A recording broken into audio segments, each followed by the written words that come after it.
আমার প্রিয় ক্লাস 6 এর ছাত্রছাত্রী বন্ধুরা, আশা করি তোমরা সবাই ভালো আছো। আজ আমরা যে বিষয়টি নিয়ে আলোচনা করব ক্লাস 6 এর থার্ড সামারি অর্থাৎ ফাইনাল পরীক্ষার। আমার প্রিয় ক্লাস 6 এর ছাত্রছাত্রী বন্ধুরা, আশা করি তোমরা সবাই ভালো আছো। আজ আমরা যে বিষয়টি নিয়ে আলোচনা করব ক্লাস 6 এর থার্ড সামারি অর্থাৎ ফাইনাল পরীক্ষার ভূগোলের কোশ্চেন বানিয়ে দেখো। সরাসরি স্ক্রিনে দেওয়া ক্লাস 6 এর থার্ড সামারি অর্থাৎ ফাইনাল পরীক্ষার ভূগোলের কোশ্চেনটা দেখতে পাচ্ছ। ফুল মার্কস তোমাদের রয়েছে 70, সময় তোমাদের রয়েছে 2 ঘন্টা 30 মিনিট। একে দেখে রয়েছে সঠিক উত্তর বেছে নিয়ে লেখো যে কোনো 18টি প্রশ্নের মান 1 করে 1 × 18 = 18। পৃথিবীকে বলা হয় নীল গ্রহ। বায়ুমণ্ডলের স্তর আছে 6টি। পৃথিবীতে সবচেয়ে বড় মহাদেশ হলো এশিয়া। আন্টার্কটিকার অপর নাম হচ্ছে সাদা মহাদেশ। আন্টার্কটিকার একমাত্র স্থায়ী বাসিন্দা হলো পেঙ্গুইন পাখি। উষ্ণতা মাপার জন্য ব্যবহার করা হয় থার্মোমিটার। জল ফুটে বাষ্পে পরিণত হয় 100 ডিগ্রি সেন্টিগ্রেড তাপমাত্রায়। কালবৈশাখী ঝড় হয় বিকালবেলায়। বায়ু দূষণের ফলে শ্বাসকষ্ট হয়। বায়ু দূষণ রোধ করা যায় বৃক্ষরোপণ করে।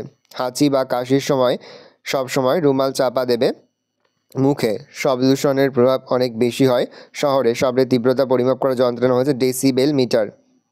সাইরেন বাজানোর শব্দের তীব্রতা হচ্ছে 130 ডেসিবেল। সংযোগকারী ভাষা হলো ইংরেজি। ভারতের বৃহত্তম নদী হচ্ছে গঙ্গা। বিশ্ব অরণ্য দিবস 21শে মার্চ। একটি পানীয় ফসল হলো চা। মাটির অঙ্কন বিদ্যাকে বলে হচ্ছে কার্টোগ্রাফি। ম্যাপ শব্দটির অর্থ হচ্ছে কাপড়। 2-1 রয়েছে শূন্যস্থান পূরণ করা যে কোনো 5টি। পৃথিবীর দীর্ঘতম হিমবাহ হচ্ছে ল্যাম্বার্ট।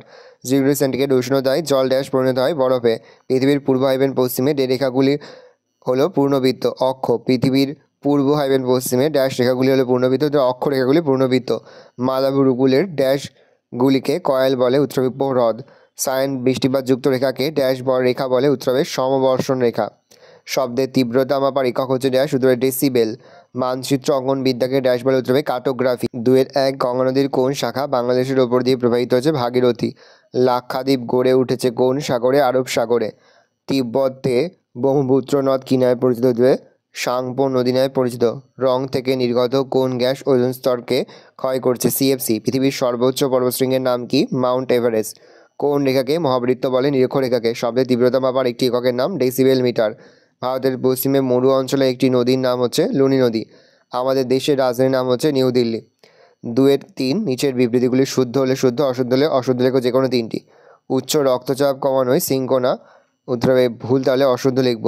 ভারতে প্রায় 5000 রকমের গাছ দেখা যায়, ঠিক তাহলে শুদ্ধ লিখব। ভারতের ক্ষুদ্রতম রাজ্য সিকিম, ভুল, তাহলে অশুদ্ধ লিখব। কাশ্মীর উপত্যকায় হিমাদ্রি হিমালয় এবং পীরপাঞ্জালের মাঝে অবস্থিত, ঠিক তাহলে শুদ্ধ লিখব।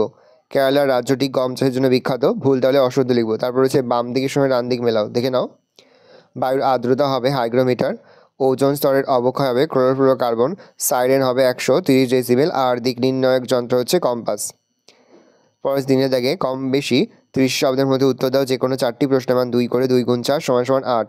প্রথম, পৃথিবীর কক্ষপথ ও কক্ষতল কাকে বলে, দেখে নাও। নেক্সট কোশ্চেন, বায়ু দূষণ কাকে বলে। তারপর হচ্ছে শব্দ দূষণ থেকে কী কী রোগ হতে পারে। পরের প্রশ্ন হচ্ছে গ্রিন হাউস কি অথবা সবুজ ঘর কি। পরের প্রশ্ন, মানচিত্র বলতে কি বোঝো। পরের প্রশ্ন, উষা ও গোধূলি বলতে কি বোঝো। পরের প্রশ্ন, আর্থ আওয়ার্স কি।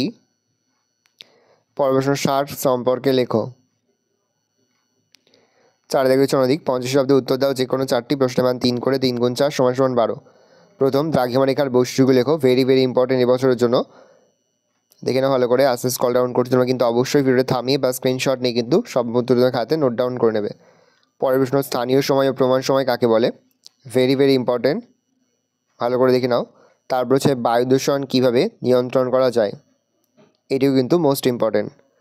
পরের প্রশ্ন রয়েছে তোমাদের, শহরাঞ্চলের শব্দ দূষণের প্রকৃতি কীরূপ, দেখে নাও,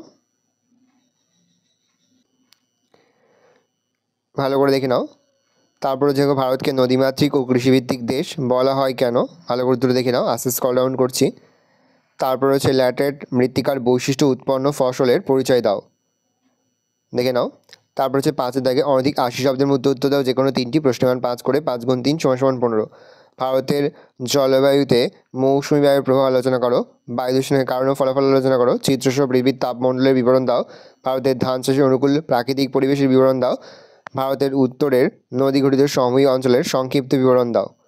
ভালো করে দেখে নাও। এই রয়েছে টোটাল তোমাদের থার্ড সামারি অর্থাৎ ফাইনাল পরীক্ষার ক্লাস সিক্সের ভূগোলের কোশ্চেন। আমরা কোশ্চেনটা দেখে নাও। আশা করি ভিডিওটা ভালো লেগেছে। ভিডিওটা ভালো লাগলে ভিডিও লাইক করতে ভুলবেন না। মাত্র নতুন হাত লাল ক্লিক সাবস্ক্রাইব প্রেস করে পাশে বেল আইকন প্রেস করার জন্য নতুন করে ভিডিও আপলোড করি সবার ফার্স্ট নোটিফিকেশন পেয়ে যাও। আর এই ভিডিওটি তোমার বন্ধু বান্ধবী আত্মীয়স্বজন সবার মধ্যে কিন্তু অনেক শেয়ার করে দিলে বছর ক্লাস সিক্সে পড়ছে। আমরা কিন্তু ইতিমধ্যেই ক্লাস সিক্সের প্রতিটি বিষয়ের কিন্তু অধ্যায়ভিত্তিক সাজেশন এবং নমুনা প্রশ্নপত্র কিন্তু আপলোড করে দিই। এখনও পর্যন্ত সেই ভিডিওগুলো না দেখে থাকো, ভিডিওগুলো কিন্তু তাড়াতাড়ি দেখে নাও। আশা করা যায় বাকি বিষয়ের মতো ভূগোলেও ক্ষেত্রেও কিন্তু তোমরা আমাদের সাজেশন অংশ থেকে সমস্ত প্রশ্নই কিন্তু কমন পেয়ে যাবে।